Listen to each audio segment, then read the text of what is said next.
नमस्कार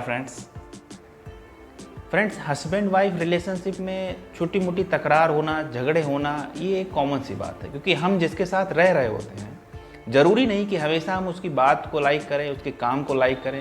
कहीं कुछ मोमेंट्स ऐसे होते हैं जहां हम डिसएग्री करते हैं और जब हम डिसएग्री करते हैं तो होता ये है कि कभी कभी सामने वाला हमारी डिसएग्रीमेंट को एक्सेप्ट कर पाता है या कभी कभी वो तैयार नहीं होता है, और जब वो तैयार नहीं होता है तब उसका रिजल्ट ये होता है कि हमारे बीच तनाव बन जाता है। ये एक जनरल सी चीज़ है, लेकिन अगर ये तनाव ज़्यादा बन रहा है, ये स्ट्रेस बन रहा है, टेंशन दे रहा है, प्रेशर दे रहा है एक दूसरे को, तो ये सही नहीं है। तो क्या तरीका होना चाहिए जिससे हम अपने हस्बैंड वाइफ रिलेशनशिप को बेटर कर सकें, ग्रो कर सकें, थोड़ा जोइनाइल बना सकें इसको। फ्रेंड्स वैसे तो कई सारे मेथड्स हैं और इस पे बड़े बड़े जो एक्सपर्ट्स हैं वो राय देते हैं, लेकिन मैं आपको सिर्फ आपके साथ एक एडवाइस साझा करूंगा, सिर्फ एक एडवाइस, और वो ये है कि देखिए होता क्या है, ये जो हस्बैंड वाइफ के बीच में जो झगड़े होते हैं या जो स्ट्रेस का माहौल होता है, इन्वायरमेंट बनता है,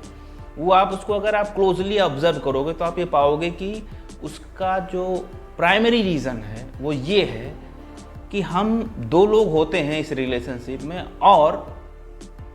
दोनों लोग अपनी अपनी बुद्धि लगा रहे होते हैं, अपना अपना इंटेलिजेंस उसमें यूज़ कर रहे होते हैं। जैसे कोई काम करना है, एक एग्जांपल लेते हैं कि जैसे कोई काम करना है, तो उस काम में ये संभव है कि लाइफ का सोचने का पॉइंट ऑफ एंगल है वो हस्बैंड से अलग हो, ये बहुत संभव है। इसी तरीके से हस्बैंड का जो सोचने का तरीका है किसी काम के लिए, किसी चीज़ को समझने का तरीका, किसी काम को करने का तरीका, ये उसकी जो अप्रोच है, ये काफ़ी हद तक संभव है कि वाइफ से अलग हो। कि कोई भी काम जब हम करते हैं तो पहले ये समझते हैं कि क्या इसका कोई बेनिफिट है, इससे हमें मिलेगा क्या कोई इससे लॉस तो नहीं है। ये सारी चीज़ें हम कैलकुलेट करते हैं और इतना कैलकुलेट कर लेते हैं, इन बातों को हम इतना ज़्यादा इम्पोर्टेंस दे देते हैं, तो उसका परिणाम ये होता है कि जब भी कोई काम है, चाहे वो छोटे स्तर का ही काम क्यों ना हो, तो हम उसमें भी क्यों और क्या प्रॉफिट होगा, क्या लॉस होगा, ये एनालिसिस करने लगते हैं। तो उसका परिणाम ये होता है कि सामने वाला उससे परेशान होता है।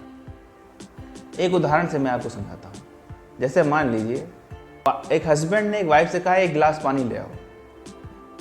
सिंपल ला के रख दे और अगले काम पे चली जाए। लेकिन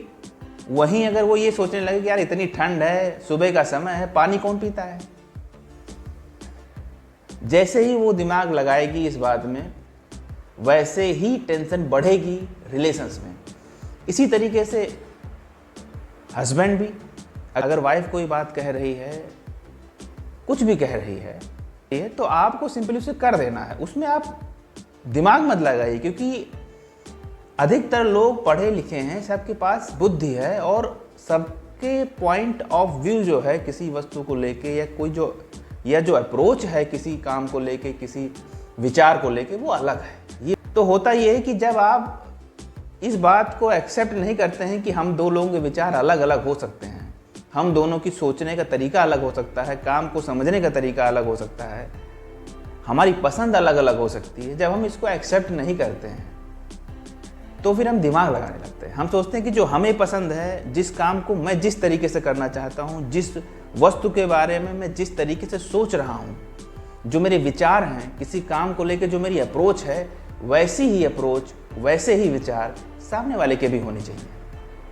और यही वो पॉइंट है जहाँ पर हस्बैंड वाइफ रिलेशनशिप में स्ट्रेस बनती है। अगर हम इस रेजिस्टेंस को क्रॉस कर जाते हैं तो फिर इजीली और स्मूथली लाइफ चलती रहती है। तो फ्रेंड्स, तो मुझे लगता है कि इस बात को हस्बैंड और वाइफ दोनों लोगों को ही समझना चाहिए। इससे फ़ायदा ये होगा